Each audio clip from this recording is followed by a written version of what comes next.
We bought a new tow vehicle to haul our brand new 2020 Lance model number 1985 travel trailer, and we're going to tell you what it is in this episode of Travels with Delaney. Welcome back, everyone. My name is Patrick, and welcome to Travels with Delaney. If this is your first time here, we're sure glad you stopped by. We're the channel all about RVing and living life to the fullest.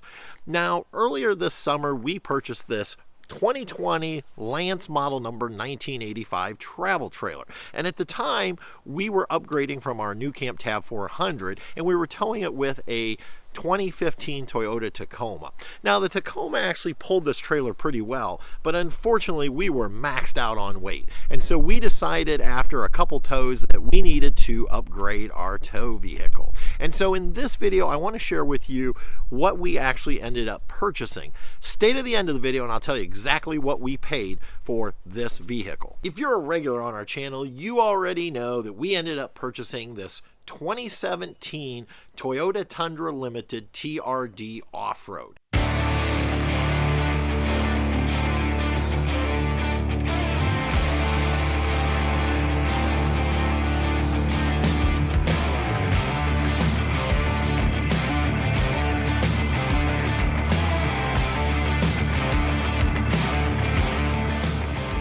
We were able to find this beauty out in Butte, Montana this summer while we were on vacation. And what I'd like to do is kind of take you through some of the overviews of the actual truck and explain why we chose this one. When we arrived at the dealership at Butte Toyota, the salesman gave me the whole history on this truck. They had actually sold this truck brand new to its former owner. It was a one-owner truck, and she owned a ranch, and this was a ranch truck. So, needless to say, I decided to name our truck Montana since we bought it in Montana. The other thing that the Carfax clearly showed was the prior owner had done all the required service work at the Toyota dealership. Now, there's not a lot of service work that needs to be done on a truck under 50,000 miles, and when I purchased this it had 49,300 miles on it, but the previous owner had taken it back to the local Toyota dealership and had all the required maintenance done on it, and that made me feel really good. The other nice thing was she had traded this in because she wanted to upgrade to a new 2020 Tundra, and congratulations to her on that beautiful truck. But her upgrading gave us a chance to get her former truck, which is really in nice shape, and I'm going to show you that here in just a little bit. Now, one of the reasons I wanted to buy used as opposed to going with one of those new 2020 Tundras is, for starters, we were able to reduce the depreciation on the truck by buying used. So let somebody else take that depreciation. I tend to like to buy used. Number two is, here in Indiana, when we go to buy our license plates, we pay what is known as an excise tax. So the newer your vehicle and the more it's worth, the more you're going to spend at the license branch. So by buying a few years older, not only are we going to save on license plates here in Indiana, but we're also going to save on our insurance costs. And then finally, the other thing is, it's got a few scratches on the outside, and you know what? I'm glad about that because I've already put one of my own in it, and I didn't feel so bad knowing that it already had scratches in it. These were hers, and this one, well, that one's mine. Some of you may be wondering why I chose to go with a Toyota Tundra versus, let's say, a Chevy Silverado or a Dodge Ram or a Ford F-150.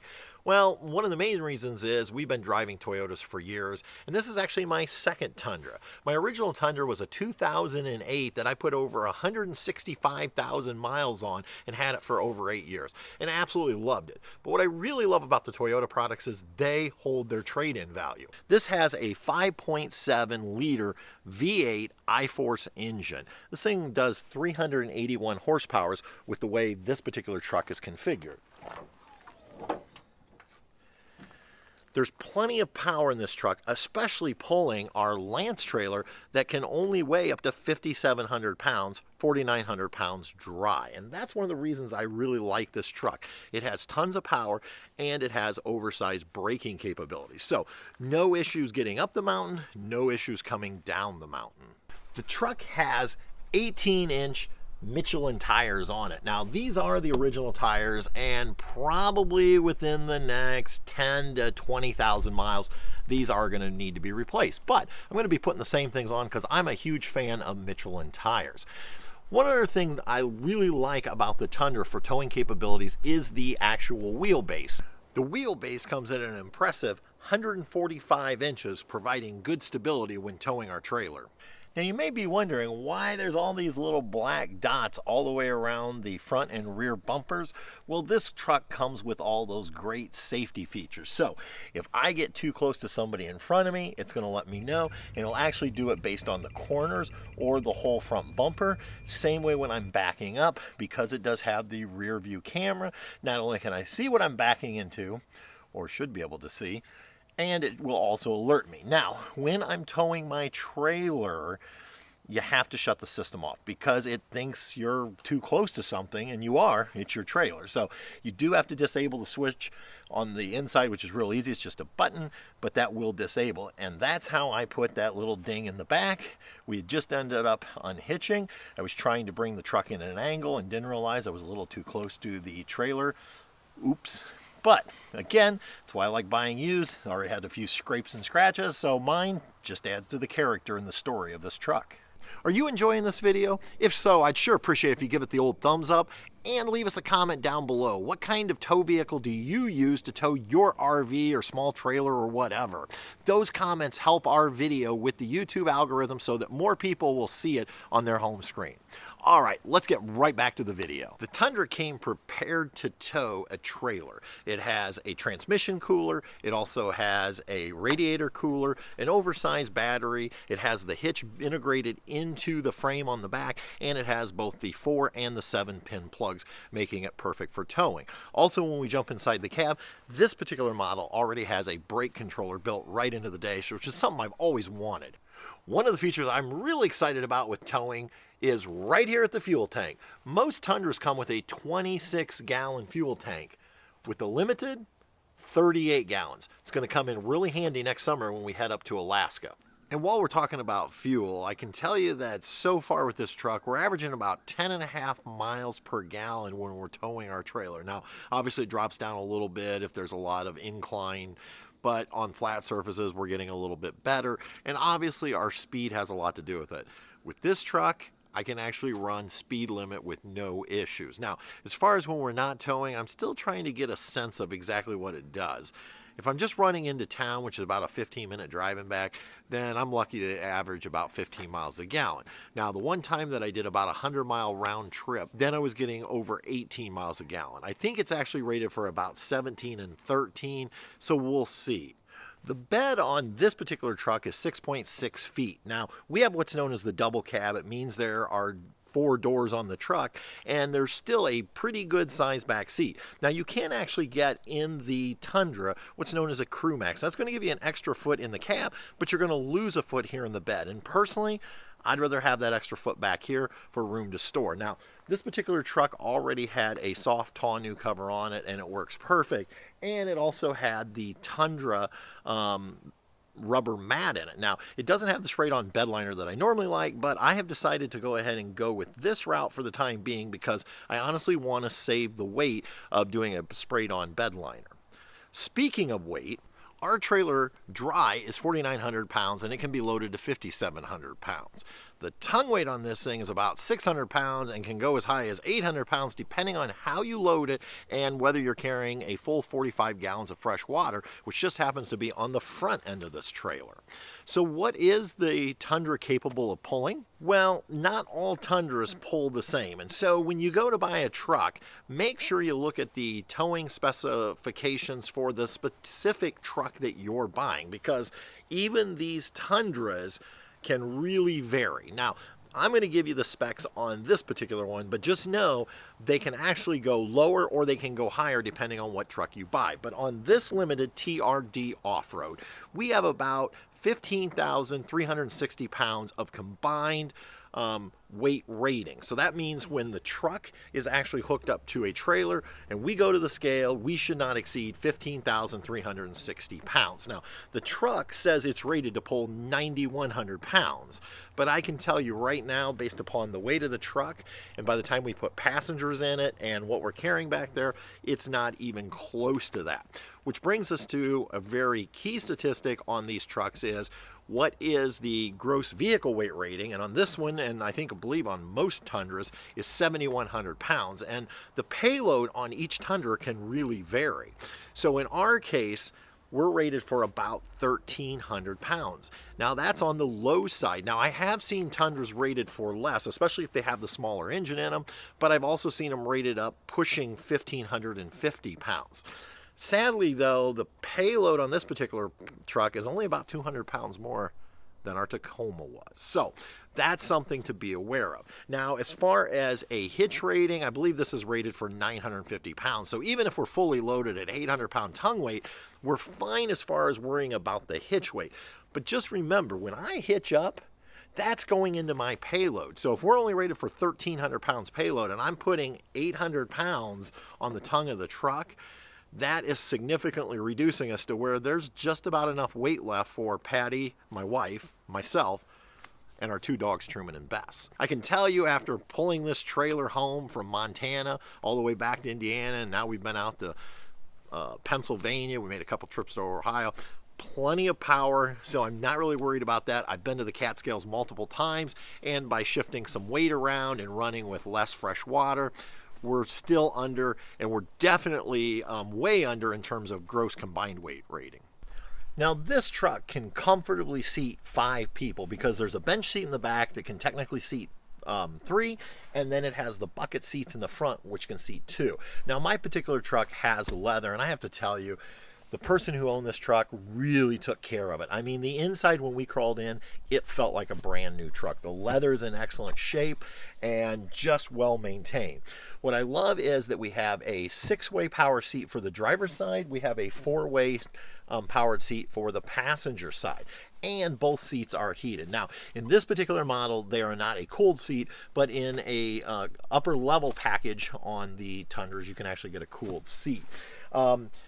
It's a pretty standard steering wheel and setup. One of the downsides that I hear online about the Tundras is they really haven't updated them a whole lot since this new version came out way back in 2008. In fact, I had one of the first new Tundras when they came out, and so a lot has not changed. But I think the upside to that is the fact that Toyota has really stuck with this and just tried to improve it over the years to the point that it's pretty well dialed in.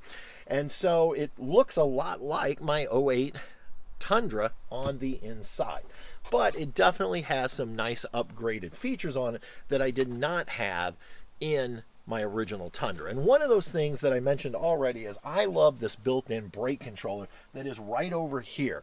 I can adjust the gain with pressing a simple button up or down, and then if I need to apply additional brake, there's the slider switch, and I really like that feature.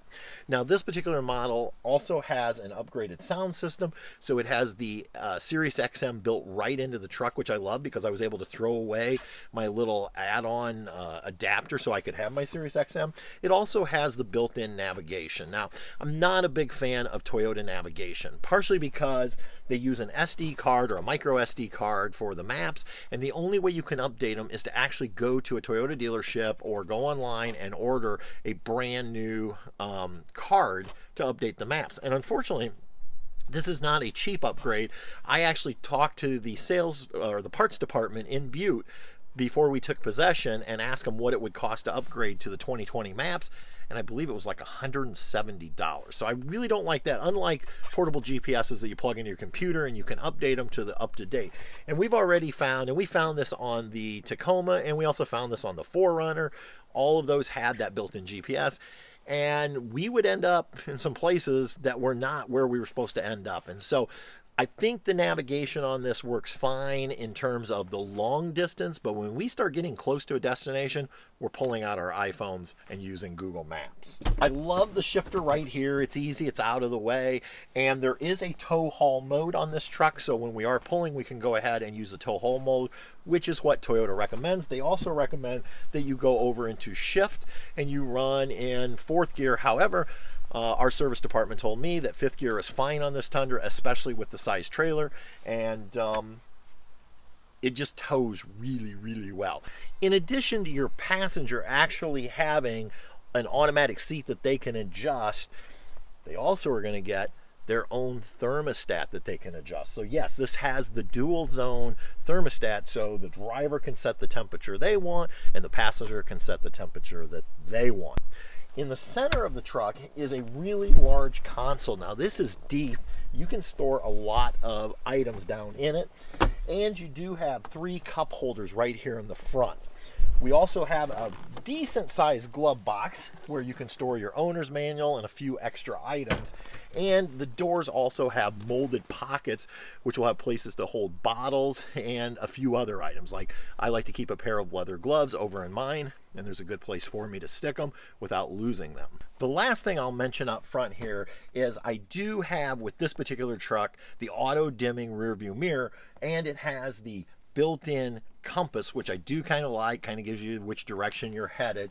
And it also has the built-in home link, so we can program our garage doors. I don't have to carry the little garage door openers anymore. They're built right in. Now, let me talk before I leave the front about some things that I don't like. And that is the technology that's built into the display panel here.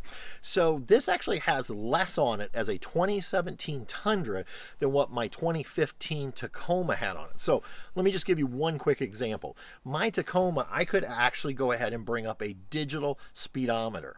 This one, no go. Your speedometer is analog only. My Tacoma, you could look at all kinds of statistics, both for the long run and for just that particular trip. And with this, you're pretty limited. It's your basic information like gas mileage and elapsed time and things like that. So I'm just a little disappointed that Toyota has the technology, but they haven't moved it over to their Tundra line. And I just think that would be a nice upgrade for this truck, is to have that same kind of capabilities to manipulate the display panel to get the information that you want on your vehicle. Now the back seat is really comfortable on these, even being the double cab. Now I can literally sit here and I have room between the front seat and my knees, and I actually have that front seat back quite a ways so that I can be comfortable as the driver. So there is plenty of room for 2 passengers. Now originally I said you could put 3 in the back, and you can. Now the front's going to be a little tight because the console sticks out a little bit from the seats.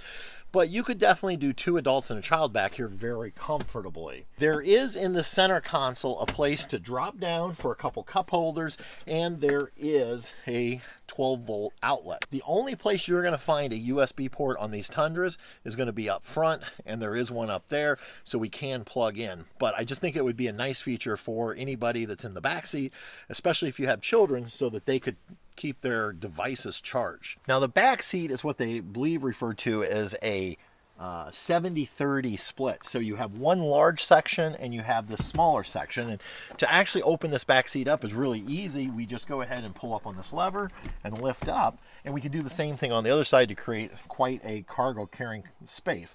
But in addition, they utilize some of the space underneath the seat, and they have these nice little plastic doors that open up, and you can see it creates some space in here for storage. And obviously on that side, that's the bigger side, and so there's more storage over there underneath. So if you do want to store some tools or things like that that you're not going to access all the time, down here they've created some space for you, and it's just a nice space. And to put the seat back down, we just pull on that lever and it goes right back down. Finishing up here in the back seat, just a couple things of note. They do give you a pocket behind the passenger seat, which we love for storing paperwork, or sometimes we put our rain jackets, but it's only on the passenger side, not on both sides. And I believe it was in my 4Runner where we had pockets on both sides, and it was just nice because we would put my wife's rain jacket on this side, my rain jacket on that side. They were easy to accept. The last thing on the back seat is there are no storage compartments here in the doors. You just have your speaker, and it's a flat surface. So if you're looking for more storage back here, the only storage you're going to find is going to be under the seat, which makes accessing it just a little more difficult. One of the features I like on this truck that I have on my old one is the rear view window has a center area that actually opens and closes. And you can do that right from your driver's seat using the push of a button. One of the features the truck doesn't have that I miss from both my Tacoma and 4Runner is a built-in inverter. That's right, both of those vehicles actually had an onboard inverter with a plug right back here in the bed of the truck. And so you could actually fire up your vehicle, turn your inverter on, and if you needed to plug in like a 110 device. And so if you needed to put air in a small air compressor, or if the power isn't working on your trailer, your wife could come out and blow dry her hair. So we really do actually miss that. But they do give you a unique feature on this truck that I never really heard of before. So if our truck is uneven because of a heavy load in the back, there's actually a button here that we can dial down the headlights so our headlights are still at level. Definitely a feature I hadn't seen before. Not sure I'll ever use it, but it is there if we need it. So that is my 2017 Toyota Tundra Limited TRD OffRoad. So how much did I spend on this truck? Well, they were asking $34,900 on the lot. I felt it was worth a little less, and they took my offer of $34,000.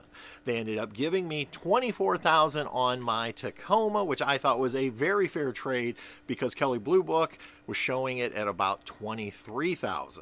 So we were very happy in trading for a difference of $10,000. We feel like we got a really good tow vehicle. It only had 49,300 miles on it. It was certified, which gave us a 12-month, 12,000 mile bumper-to-bumper warranty. But we went ahead and added on a 3-year, 36,000 mile bumper-to-bumper warranty through Toyota. So that's our truck. Go ahead, leave us comments down below. Do you drive a Tundra? What has been your experience with them? And if you're not driving a Tundra, go ahead and tell me what you're using to pull your trailer. All right, everybody, until next time, we'll see ya on down the road. Good night.